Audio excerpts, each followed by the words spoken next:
Bom dia! Tudo bem com vocês? Que nós possamos ter uma manhã linda, cheia de muito amor, cheia de muita paz. Na aula de gramática de hoje, nós estudaremos sobre os verbos, tá certo? Vamos lá conferir o assunto de hoje? A seguir, transcrevemos um fragmento da entrevista de Lúcia Hiratsuka. Vamos lá? Leia. Quando começa a trabalhar uma nova história, desenha ou escreve primeiro? Em geral, escrevo primeiro, mas eu visualizo como num filme. O que o personagem está fazendo, como está se sentindo. Nem sempre tenho todos os detalhes. As características físicas e os cenários são definidos com mais precisão quando eu desenho. Isolando a primeira oração da resposta da escritora e ilustradora, teríamos o seguinte: em geral, escrevo primeiro. Analisando essa oração, que palavra podemos utilizar para preencher a lacuna?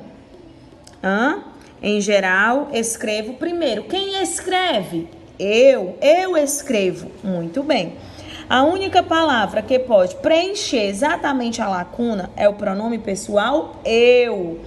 Como chegamos a esta conclusão? Ora, tomando a palavra escrevo.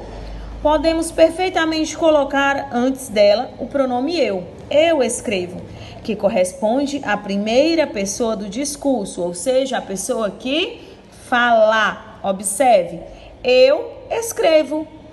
O mesmo acontece quando ela diz, nem sempre tenho. Tenho, quem tem? Eu tenho. Eu tenho todos os detalhes. Eu, primeira pessoa do discurso. Primeira pessoa do singular. Agora imagine se Lúcia trabalhasse sempre em parceria com alguém.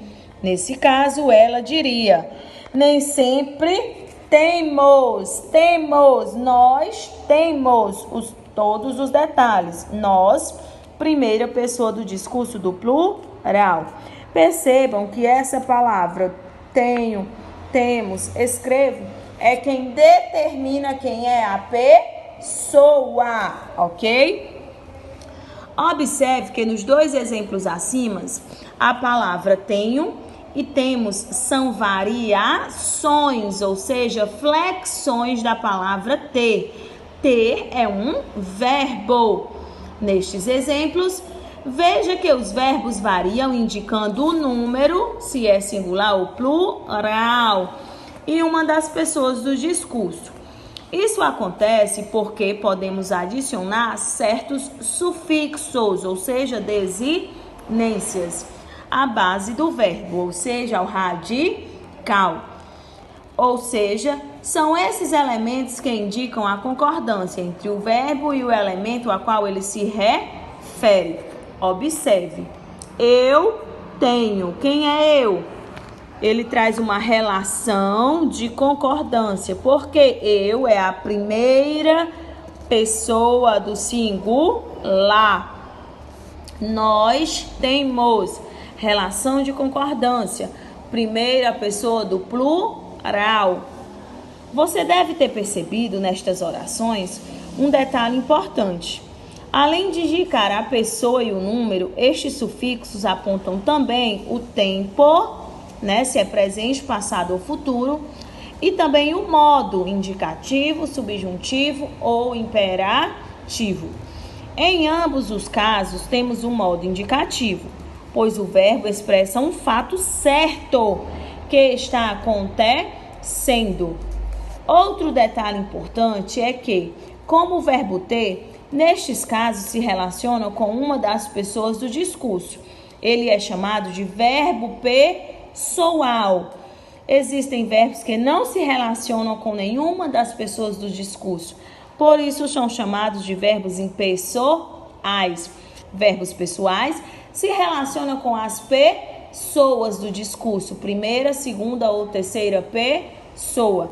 Já os verbos impessoais não conseguimos determinar a pessoa. Os verbos que indicam fenômenos da natureza são chamados de verbos impessoais. Por quê? porque você não consegue identificar a pessoa que está a praticar a ação ou o estado que está determinando, ok? Choveu muito em São Paulo. Choveu é um verbo, é um verbo que indica um fenômeno da natureza. Então, não é nenhuma pessoa que está a determinar. Por isso, ele é considerado e classificado como um verbo impessoal. Nevou no Rio Grande do Sul. Nevou. Quem nevou? É um fenômeno também, algo que acontece a partir da natureza. Por isso, também é um verbo impessoal. Ok? Agora, nós iremos aprofundar sobre as formas nominais dos verbos. Agora, leia o fragmento a seguir. Eu não tinha ganhado o concurso, mas na carta dizia que eles ficaram felizes de receber um material de tão longe e que eu me esforçasse, continuasse criando. Eram palavras de incentivo e pensei, se o meu trabalho chegou do outro lado do mundo, um dia poderei mostrar para muita gente. Aqui nós temos ganhado, né? Nós temos criando e mostrar. São verbos que se encontram em suas formas nominais. Por quê?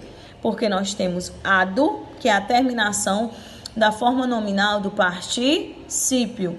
Nós temos ando, né, que é a forma nominal terminada em ando, endo, indo, do gerúndio. E o verbo terminado em sua forma original, ou seja, não flexionado, terminado em R, é infinitivo. E chamamos de locução verbal a expressão formada por dois ou mais verbos, como tinha ganhado, um verbo complementando o outro. Continuasse criando, um verbo complementando o outro. E poderei mostrar, um verbo complementando o outro. Essas expressões são formadas por verbos auxiliares. Tinha, continuasse e poderei, que acompanham um verbo principal. Tinha ganhado, continuasse criando, poderei mostrar. Este é sempre o último da locução, ou seja, o verbo principal é o último da locução verbal e o primeiro é chamado de verbo auxiliar. E a locução verbal são dois verbos juntos. O primeiro, verbo auxiliar, e o segundo, o verbo principal. Nas locuções verbais, apenas os verbos auxiliares sofrem flexão. E os verbos principais são empregados em uma das três formas nominais: infinitivo, gerúndio e particípio. Infinitivo, terminação em R, como em cantar, comer, partir. Exemplo, um dia poderei mostrar, terminação em R, para muita gente. Lembrando que no infinitivo o verbo não se flexiona. Gerúndio, terminação em NDO, como em cantando, comendo e partindo.